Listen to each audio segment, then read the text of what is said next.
Hi guys, welcome back to Linside 201.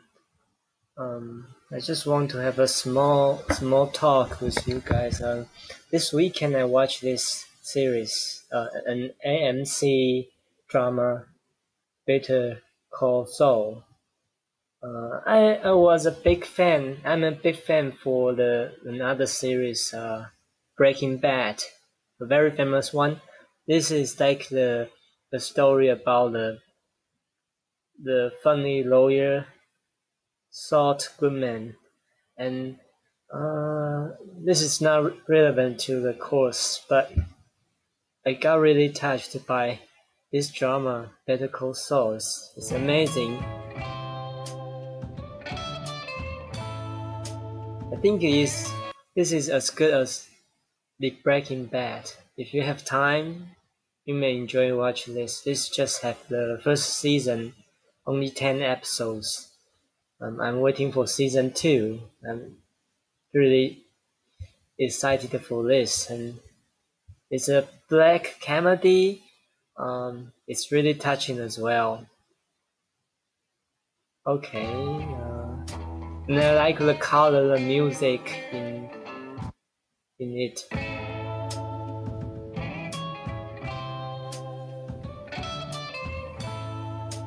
Okay,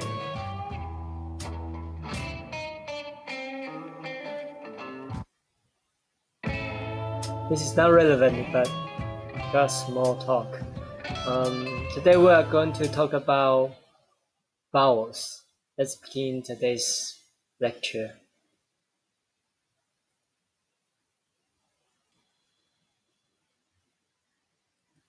Okay, phonetics and IPA vowels.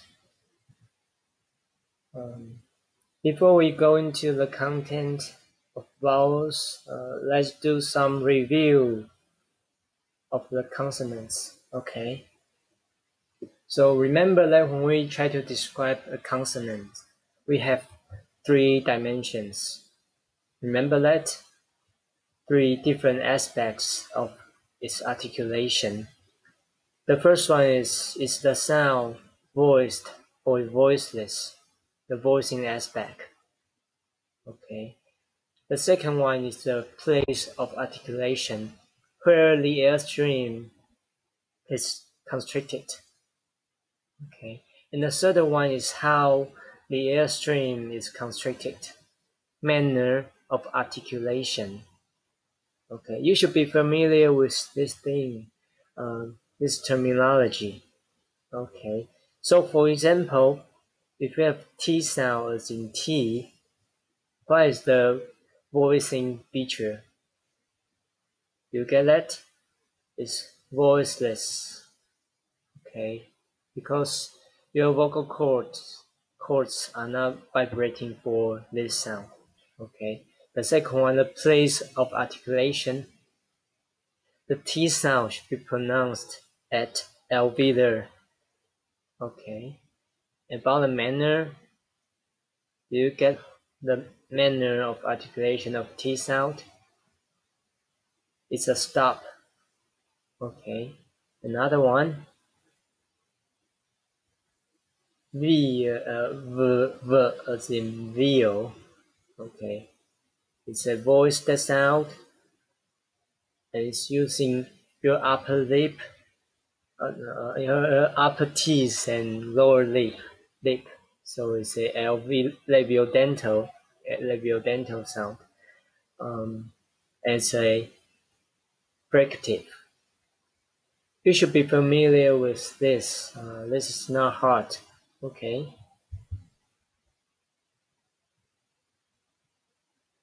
Okay, this is another review. The distinction between vowels and consonants. The difference of them is that when the airstream is constricted, then we have consonants. If the airstream is not constricted, then we have vowels. So if we trying to distinguish consonants and vowel using the 3 dimensions that we just mentioned, Which one would be the right one? Actually, it's manner. Consonants and vowels, actually both of them is a type of manner because we are talking about how the airstream is constricted, right? So consonant would be a manner of sound. Vowel would be a manner of sound as well. So we try to ask this question: what is the manner of these sounds? Here's a typo. If, for example, if we have O, E, A, what is manner for these three sounds? The answer would be vowel, right? Because vowel is also a type of a manner, a type of manner. Okay.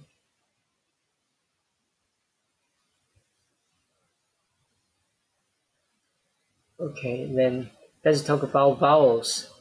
Very similar to consonants, we use some classification to define vowels. For consonants, we have 3 dimensions. For vowels, we have 4 dimensions. The first one is tongue height. This is defined as the position of your tongue, the highness of the height of your tongue. So we can have high, mid, low. For example, this sound, as in beat, E sound is a high vowel, and A is a mid vowel. Okay, we have backness as well, with roundedness. This is about your lips. Okay, so we got 3 dimensions, and the first one is tenseness, or sometimes we call it advanced tongue root, ATR. We are going to go back to this very soon, but before that, we can have Dr. Ivan Ashworth's lecture again.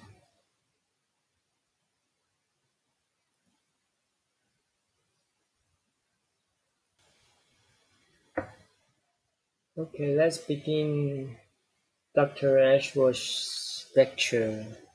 But before that, I need to tell you something. So, as we mentioned, there are 4 dimensions, but in this video, there's only 3 dimensions.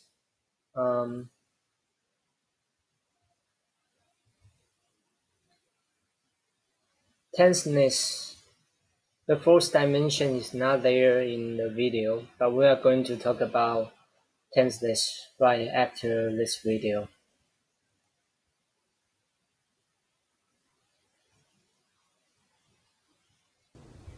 Hey everyone, thanks for joining us. Welcome. So today we'll be talking more about articulatory phonetics, which again is the study of the production of speech sounds in the vocal tract.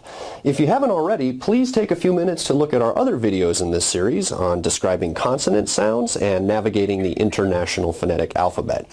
In this video, we will be talking about how linguists describe vowel sounds. So just a couple of notes.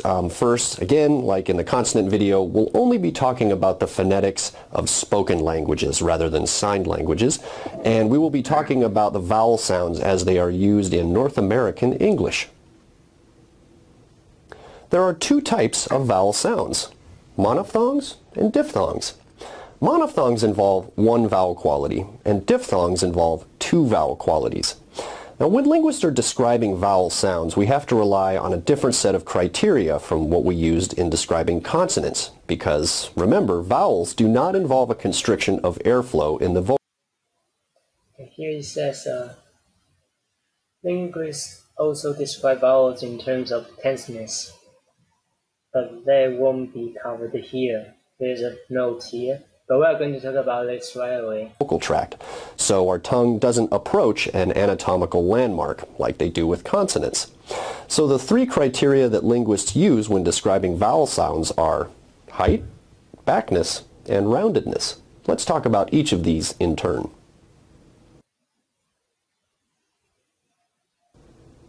Height refers to how high or low the tongue is in the mouth when producing the vowel. For example, consider the vowel sounds E and Ah. If you say both of these vowels in succession, you should feel your tongue going up and down as you say E, Ah, E, Ah, E, Ah. In terms of height, vowels are either considered high, mid, or low. E is an example of a high vowel, and Ah is an example of a low vowel.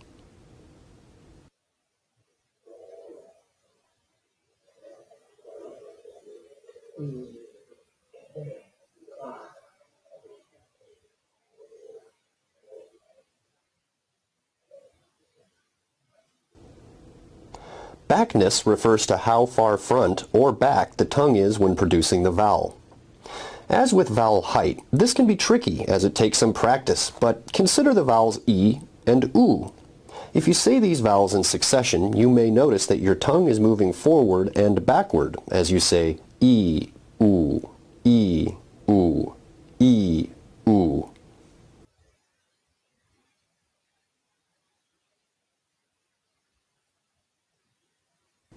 In terms of backness, vowels are either considered front, central, or back.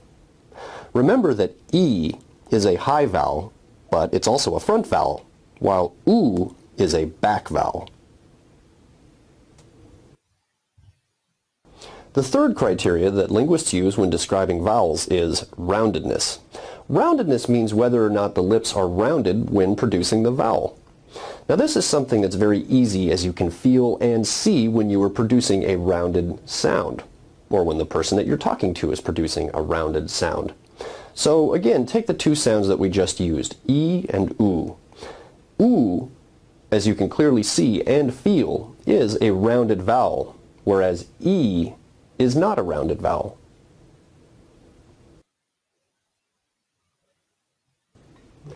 E, Oo, E, Oo, E, Oo. Just like with consonants, there is a specific order that linguists use when describing vowel sounds. It is height, then backness, then roundedness. For example, oo is a high, back, round. Actually, as I just mentioned, there is an additional dimension which goes to here. It goes to here, which should be tense. Tenseness.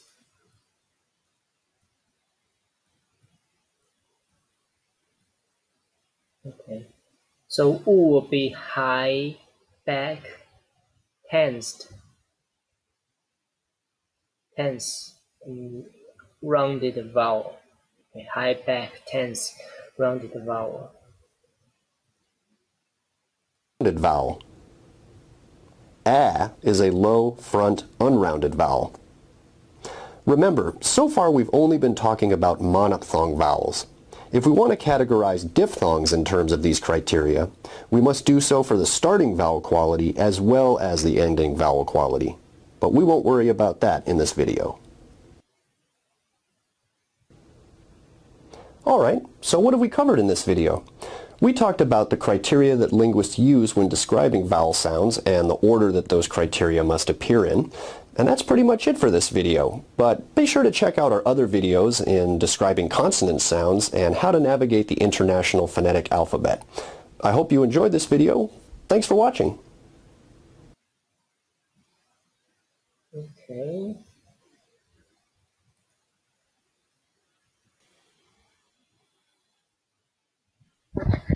Okay, we got 4 dimensions for vowels, right? And Dr. Ashworth just mentioned the first dimensions, this guy, and roundedness, but in the video, he does not talk about tenseness. Okay, let's review again. Tongue height have 3 options. So the difference between beat and bait, the E sound and A sound would be highness, the height of the tongue. Okay, and then backness, we have three options from central back. These two sounds differ in their backness. Okay. And then we have roundedness, another dimension with E and U. Okay. Whether your lips are rounded. Okay. The fourth dimension, tenseness or ATR. We are going to talk about this. Okay. And here is the table. So we got height. Height means row, and we got position, backness from central back. And also we got two rows, right? The first row will be tense, the second row will be lax, beat, bit. Okay. This is just the English vowels. We are going to talk about the other vowels in other languages. Okay. But before that, I want to show you these two videos. We can begin with this one. This is from Rachel's English.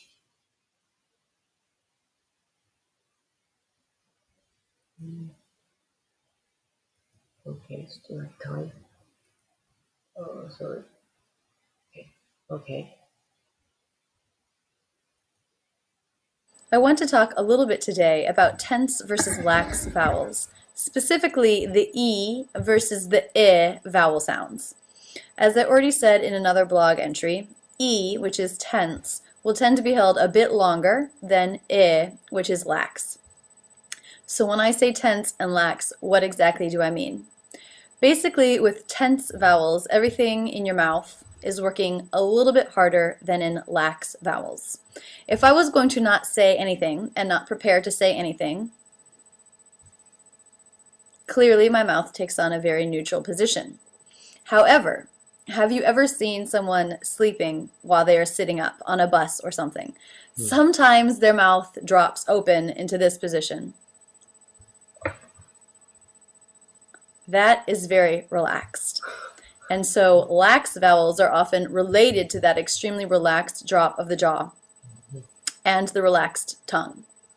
Now if I say E and I, which one looks closer to the sleeping on a bus face? It's the I, which is a lax vowel. So what specifically are the differences here? Well, as I said, in a tense vowel, things will be working harder. So the tongue has to work harder in the E than it does in the I. And what it does is it comes up and touches the roof of the mouth, E, E, about here, E, so it's about the middle. And of course, when the tongue raises, the jaw has to go with it, so the opening here in the mouth is not as great. E, I, E. Now, in addition to it raising, the tongue is sort of pressing forward a bit. E, E, making the sound really controlled here.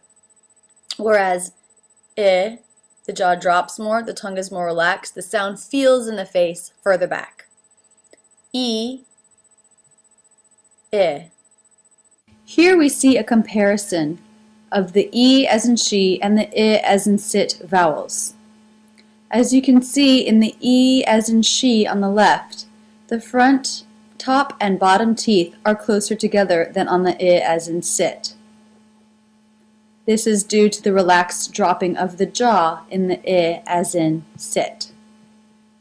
Here we see these vowels in profile. Again, E as in she is on the left. And you can see the top teeth are closer to the bottom lip in the E as in she sound.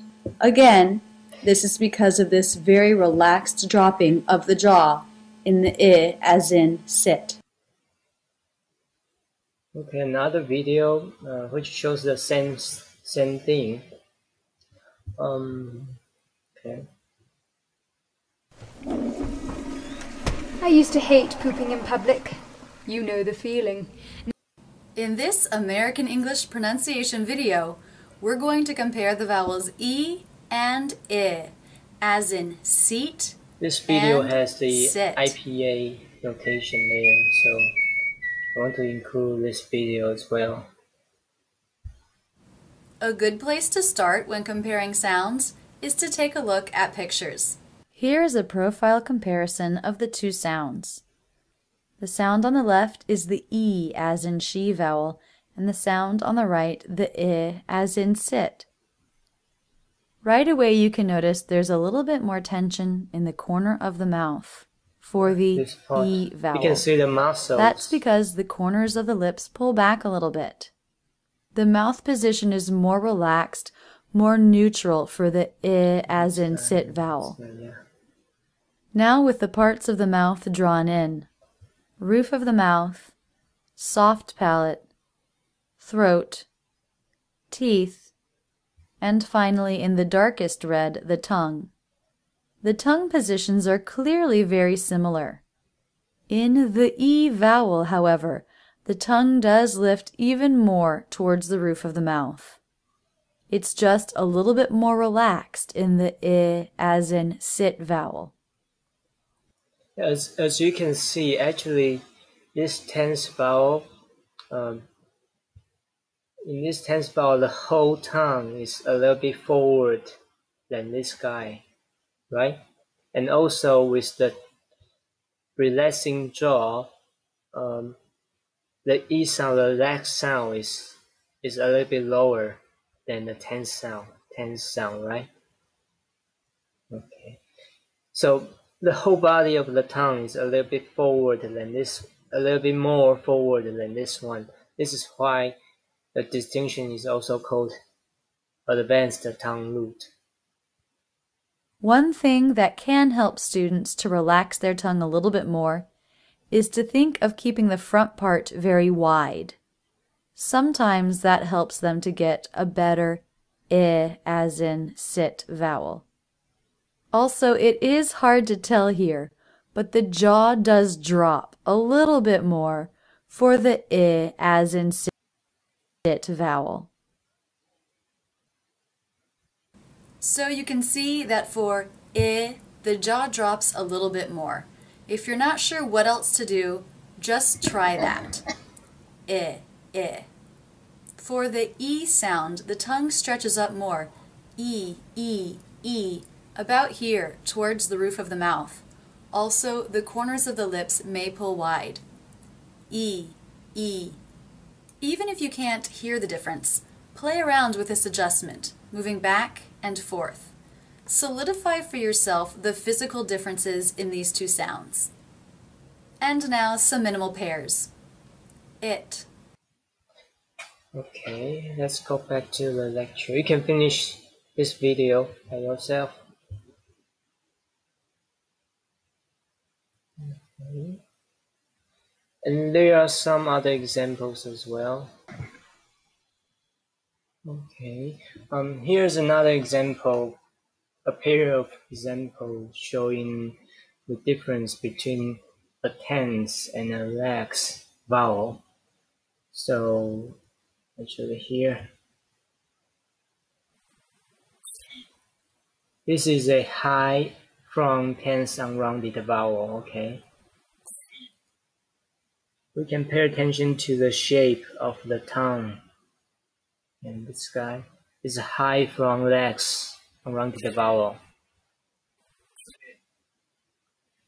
Okay, as you can see, the whole tongue, the whole body of tongue is moved forward for a tense vowel, right?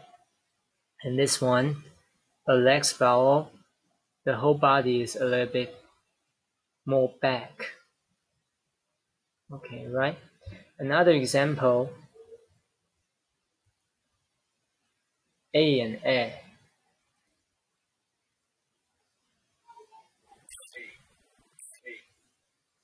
Okay.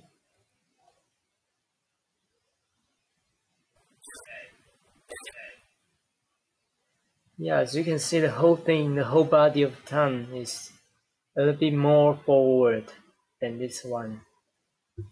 right?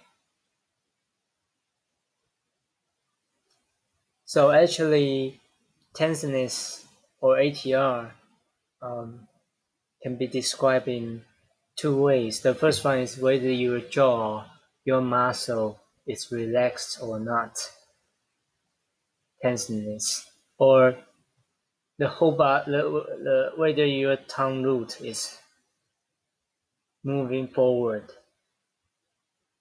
right? Okay. Okay, here's the English vowel chart. You can find the vowels in English. Okay, and this is the full IPA vowel chart. This is all the possible all the possible vowels in human languages. Okay, you can pay attention to here. We got a pair. Whenever we have where symbols appear in pairs, the one to the right, this guy, represents a rounded vowel. Okay, so actually these two sounds have the same position. The only difference is the roundedness.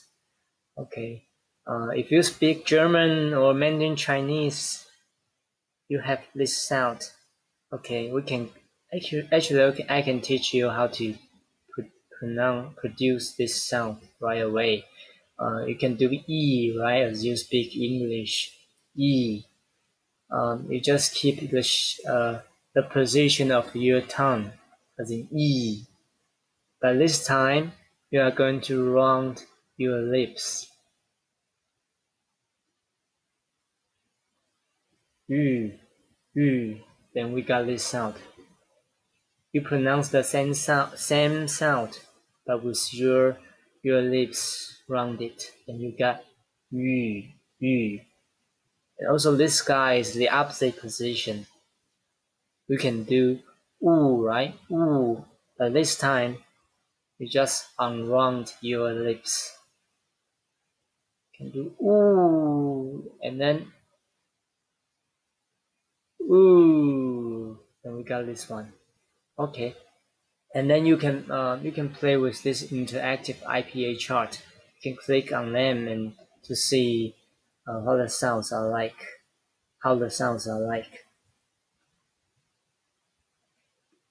Okay. For describing vowels, as mentioned in Dr. Ashworth's video, we are going to combine these parameters: height, backiness, tenseness, and roundedness. So for example, if we have A, we got mid from tense rounded vowel, and U, we have high, back, tense, rounded vowel. Okay, that's it for today, and we are going to take a quiz right away. Okay. If you have any question about IPA, consonants or vowels, I'm happy to help you. We can schedule a meeting. This is a free tutoring. Okay. It's actually not really free because it's included in your tuition. So use it. If you need an office hour, just email me. We can schedule one. Okay. See you next time. Thank you.